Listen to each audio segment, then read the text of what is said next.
Bonjour, j'ai une amie samedi soir qui m'a posé la question « Aurélie, qu'est-ce que tu fais concrètement en tant que coach et thérapeute ?» Et j'ai trouvé intéressant de filmer la réponse pour pouvoir vous la partager en grand nombre.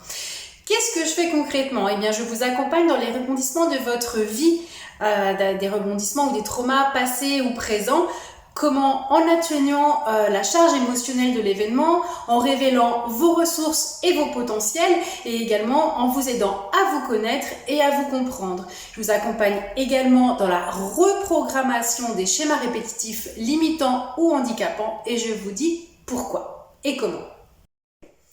Je cherche d'abord à comprendre comment vous fonctionnez et non pas forcément pourquoi, même si nous y venons à un moment donné dans nos discussions.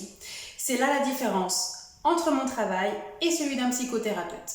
Et je travaille surtout sur la mémoire émotionnelle. C'est quoi la mémoire émotionnelle? C'est une mémoire dans le cerveau. On a plusieurs mémoires et la mémoire émotionnelle est là où on stocke en fait les événements et les émotions qui y sont reliées de notre vie passée.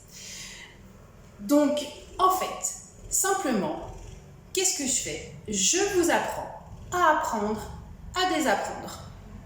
Alors, oh là là, elle a pété une coche! Non, pas du tout.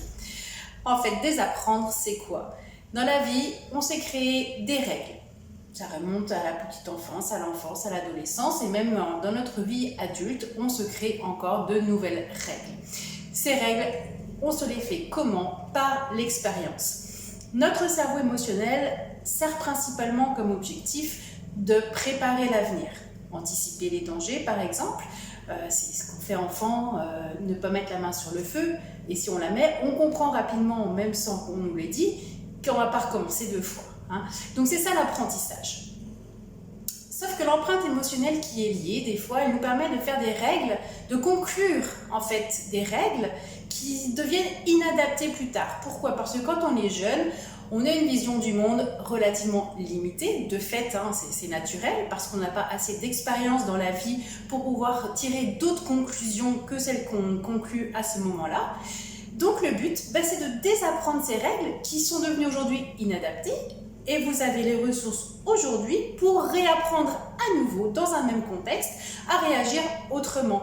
Pourquoi? Parce que ces règles induisent nécessairement un comportement particulier et souvent, malheureusement, ça devient des schémas répétitifs qui nous polluent la vie. Donc mon rôle, c'est simplement vous dépolluer de vos schémas répétitifs, alors que ce soit au niveau sentimental, au niveau professionnel. Donc par exemple, une relation intime qui dure jamais plus de 3 mois alors qu'on a très envie de s'engager, ou une relation professionnelle aussi où on dit non, moi, au bout d'un an dans l'entreprise, je peux pas, il faut que je parte et je comprends pas pourquoi. Et le pourquoi, c'est ces règles. En fait, c'est des croyances limitantes que vous avez créées et qui régissent votre vie finalement. Donc là, je vous aide à prendre vos responsabilités pour pouvoir les dépasser et réapprendre dans le même contexte, à apprendre à réagir autrement, donc à adopter un comportement adéquat qui va être bénéfique et pour vous et pour les autres. Là, on parle d'écologie.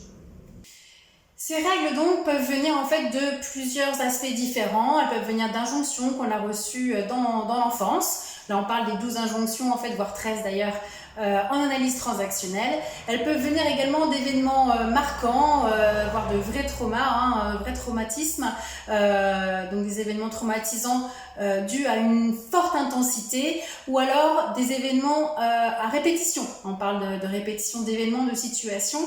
Ça peut être également de la loyauté familiale, et là on est plus dans le transgénérationnel. Alors du coup, quels sont mes outils? Eh bien, pour aller jusqu'à remonter leur origine, j'utilise plusieurs outils. Je suis dans le courant humaniste, je pense que vous l'aurez compris. Mais donc pour désapprendre, c'est-à-dire reprogrammer une autre conclusion et ainsi ouvrir votre vision du monde, j'utilise plusieurs méthodes et notamment la thérapie des schémas. Également la thérapie de l'enfant intérieur, je fais du coaching en résilience, je fais de la psychogénéalogie et le tout avec comme outil bijou la programmation neurolinguistique et également la méditation de pleine conscience et l'hypnose. Alors si vous vous reconnaissez, que vous pensez avoir besoin de moi, je suis là. Contactez-moi par téléphone ou par email et je vous répondrai. À bientôt.